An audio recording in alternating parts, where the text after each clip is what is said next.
Diriwayatkan oleh Imam Ahmad bin Hanbal dalam musnadnya bahwa ada seorang laki-laki yang bernama Nuaiman.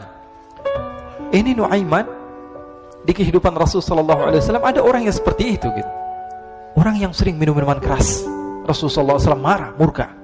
Rasulullah kalau yang berhubungan dengan Rasulullah tidak marah. Tapi kalau sudah berhubungan dengan agama, Rasul sallallahu alaihi wasallam adalah orang yang paling marah, orang yang paling istiqamah dalam kebenaran.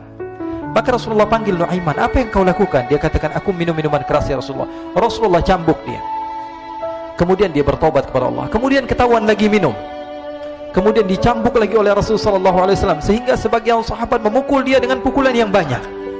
Sehingga apa yang berlaku? Sebagian sahabat mengatakan, la'natullahi ala Nuaiman. Semoga Allah melaknat Nuaiman. Dia mempermainkan Rasulullah. Dia bilang sudah mau taubat tapi minum lagi. Dia bilang sudah mau taubat tapi minum lagi. Maka Rasulullah SAW mengatakan, la tal'anuh fa innahu yuhibbullah wa rasulah. Kata Rasulullah, jangan kamu laknat Nuaiman, karena dia itu cinta sama Allah, cinta sama Rasulnya. Dalam riwayat dia dicintai Allah dan dicintai oleh Rasulnya Muhammad sallallahu alaihi wasallam. Ibn Majah menceritakan bahwa Nuaiman ini pernah suatu waktu diajak oleh Sayyiduna Abu Bakar pergi ke negeri Syam. Negeri Syam itu di mana? Seperti yang diceritakan tadi, antara daerah Suriah, Lebanon, Yordania, kemudian Palestina.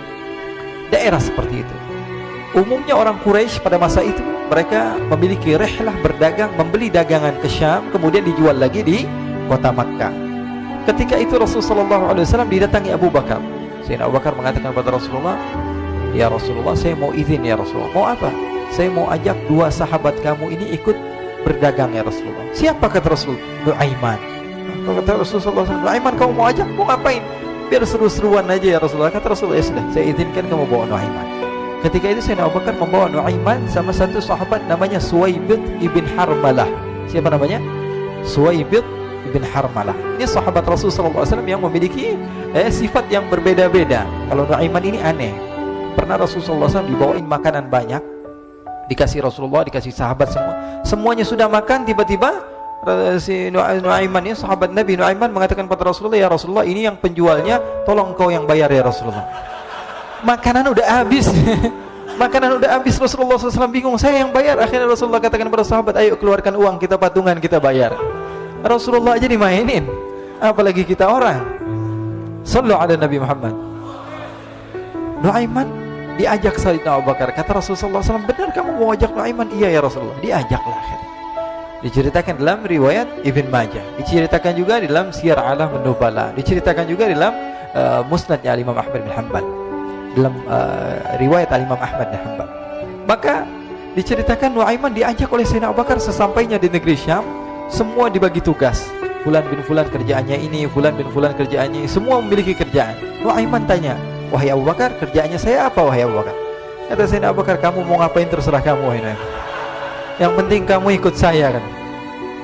Kemudian satu di antara mereka namanya Suwaibid ibn Harmalah ditanya oleh Sayyidina Abu Bakar, wahai Suwaibid, kamu mau kerjaan apa? Kata Suwaibid, terserah kamu wahai Abu Bakar. Kata Sayyidina Abu Bakar, kamu menjaga makanan, karena saya tahu kamu ini adalah orang yang senantiasa menjaga amanah. Suwaibid ini kalau disuruh maju dia maju, disuruh mundur dia mundur, disuruh ke kanan dia ke kanan, disuruh ke kiri dia ke kiri. Orang yang ikut aja. Kalau Nuaiman beda, disuruh maju dia ke belakang, kasih sen kanan ke kiri belok. Nuaiman itu orang yang berbeda. Maka Suwaibid mendapatkan tugas, semua mendapatkan tugas kecuali Nuaiman. Sehingga ikhwani, apa yang berlaku, apa yang terjadi? Sayyidina Abu Bakar pergi sibuk dengan kesibukannya, sehingga datanglah waktu siang. Nuaiman sudah lapar. Nuaiman cari makanan. Dia nggak punya uang, diajak Sayyidina Abu Bakar tapi tidak diberikan uang.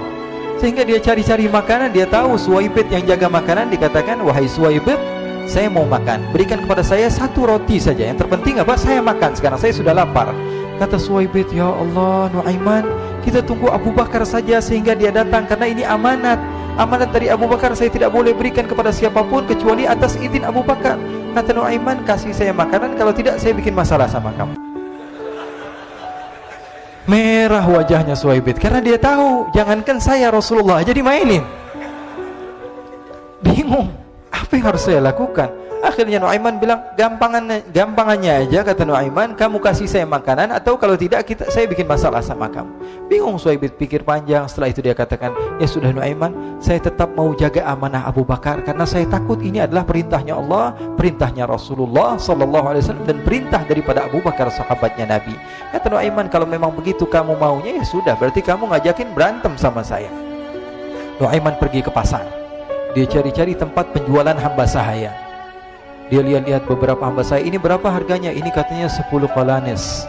Ini berapa? Ini harganya, hitungan orang zaman dahulu, kita sih hitung seperti dirham, berapa ratus dirham gitu, 200 dirham. Yang ini berapa? 300 dirham. Yang ini berapa harga hamba sahaya? 300 dirham. Harganya antara 300, 200 sampai 100. Kemudian Nuaiman mengatakan kepada penjual hamba sahaya tersebut, saya punya juga hamba sahaya, tapi saya jual cuma 20 dirham saja, murah. Katanya, apa benar ada hamba saya harganya segitu? Iya, karena dia punya aib, ada kekurangan. Apa? Nanti kalau kalian tangkap, dia bakalan teriak, saya ini bukan hamba sahaya tapi orang merdeka. Akhirnya semua orang berkumpul mau beli. Ini Nuaiman sama Nuaiman diajak ke Suhaib bin Harmalah tadi.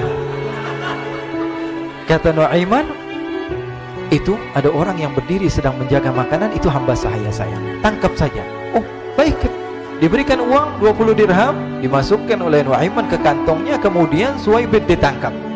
Ketika ditangkap, Suhaib teriak, saya bukan hamba saya orang merdeka.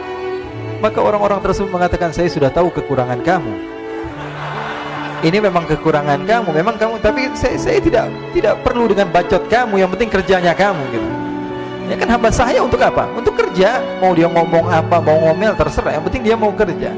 Akhirnya ditangkaplah Suhaib dan dijual di pasar. Nuaiman punya uang banyak ini. Dia beli makanan, dia beli minuman, dia beli hadiah buat Rasulullah. Dia beli macam-macam di negeri Syam ini. Waktu itu adalah superpower, adidaya Romawi. Pada masa itu semua barang mahal, tapi Nuaiman banyak uangnya. Dia belanja ini, belanja itu, sehingga Sayyidina Abu Bakar pun pulang. Ketika Sayyidina Abu Bakar pulang, Sayyidina Abu Bakar cari, mana ini Suhaib?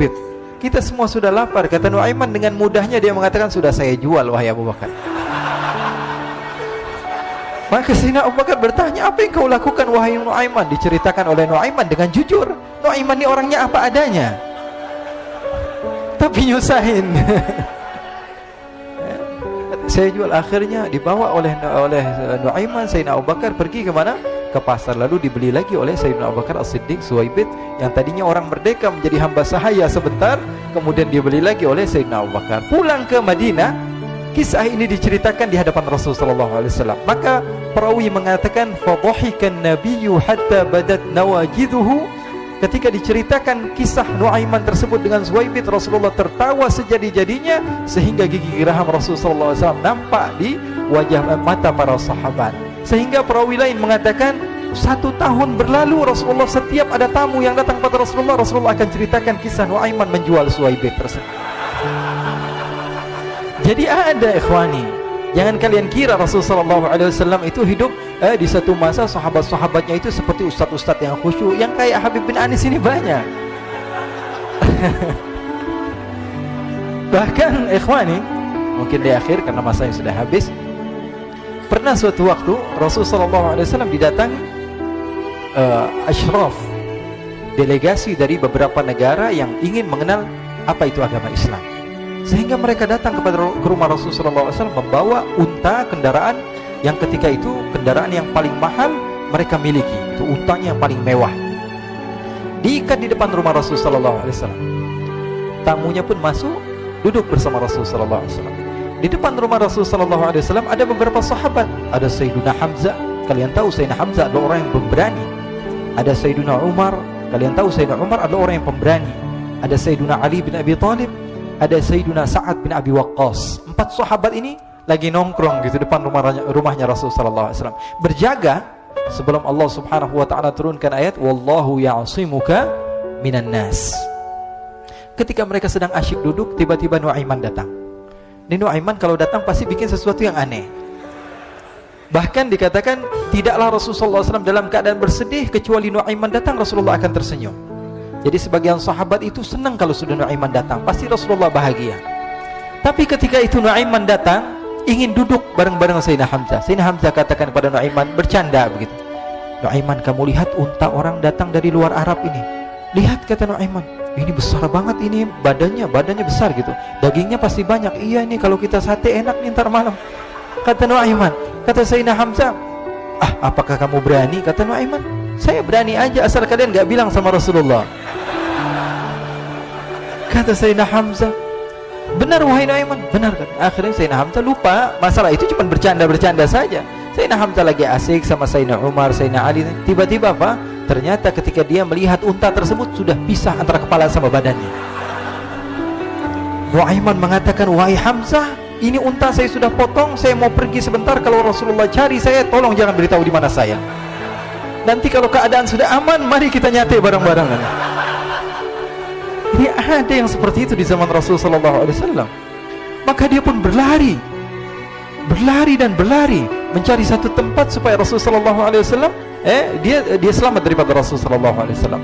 Sehingga Sayyidina Hamzah bingung, ini kalau Rasulullah keluar gimana? Ada Hamzah Asadullah, ada Ali bin Abi Thalib, ada Umar, gak bisa jaga kendaraannya, tamunya Rasulullah Sallallahu Alaihi Wasallam. Akhirnya benar apa yang terjadi, ikhwani. Rasulullah SAW tamunya mau pulang. Ketika dia buka pintu, tamu melihat apa? Untanya sudah begitu. Mereka teriak, wa naqatah, unta kami wahai Muhammad. Baru mau kenal Islam, unta kami, kendaraan kami sudah dua.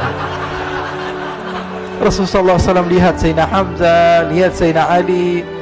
Mereka gak bisa ngomong, mereka hanya bilang apa? Nuaiman ya Rasulullah. Rasulullah perintahkan Sayyidina Umar, wahai Umar, sekarang kamu ambil uang, kemudian kamu gantikan, kemudian kamu berikan 2 kali lipat daripada harta unta ini, sehingga apa? Agama Islam tidak didengar dengan sesuatu yang tidak baik di luar sana. Akhirnya diberikan harta, diberikan unta yang baru dan diberikan harta yang lebih untuk orang tersebut, sehingga orang tersebut tidak menjelek-jelekan agama Islam. Kata Rasulullah SAW, dan sekarang waktunya kita balas dendam sama Nuaiman. Nuaiman ternyata berlari tempat yang jauh sampai hampir keluar dari kota Madinah. Dia dapatkan seorang sahabat Nabi yang hadir juga dalam peperangan Badar, namanya Al-Miqdad bin Al-Aswad. Siapa namanya? Al-Miqdad bin Al-Aswad ketika itu sedang menggali sumur. Ketika sedang menggali sumur, Nuaiman datang. Nuaiman katakan kepada Miqdad, wahai Miqdad, wahai sahabat Rasul, kamu orang yang hadir dalam peperangan Badar, kamu adalah orang yang hebat. Dipuji-puji sama Nuaiman. Ada maunya ini.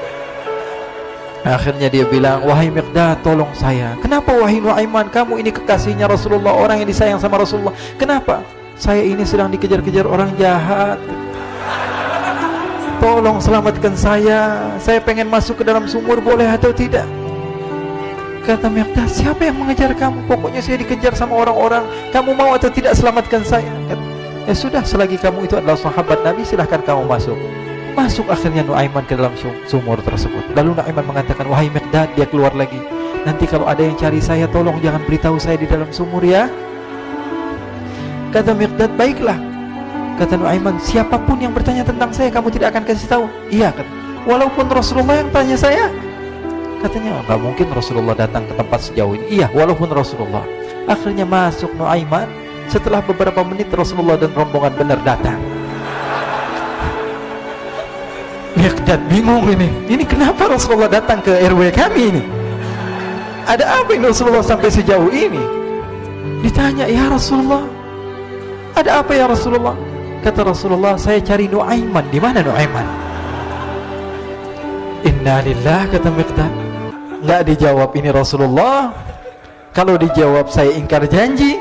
Akhirnya apa dia katakan? Wahai Rasulullah, mata saya tidak memandang kepada Nuaiman, tapi tangannya nunjuk ke dalam sumur. Sahabat.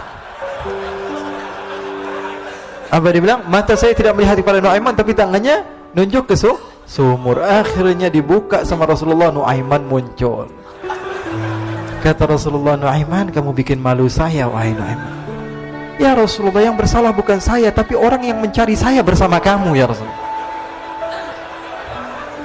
Akhirnya Rasulullah nengok, siapa? Ternyata Nuaiman sudah lari kabur. Sallu ala Nabi Muhammad. Kisah-kisah seperti ini sebenarnya banyak sekali, ya. Ini menunjukkan kepada kita bahwa kehidupan Rasulullah itu begitu indah. Rasulullah SAW, kalau kamu mau menjadi orang yang baik, contoh Rasulullah. Mau menjadi bapak yang baik, contoh Rasulullah. Mau menjadi pemimpin peperangan yang baik, Rasulullah. Mau menjadi murid yang terbaik, contoh Rasulullah. Bagaimana akhlak Rasulullah. Mau menjadi suami yang baik, contoh Rasulullah. Dalam segala hal, apapun itu, Rasulullah SAW adalah makhluk yang paling terbaik.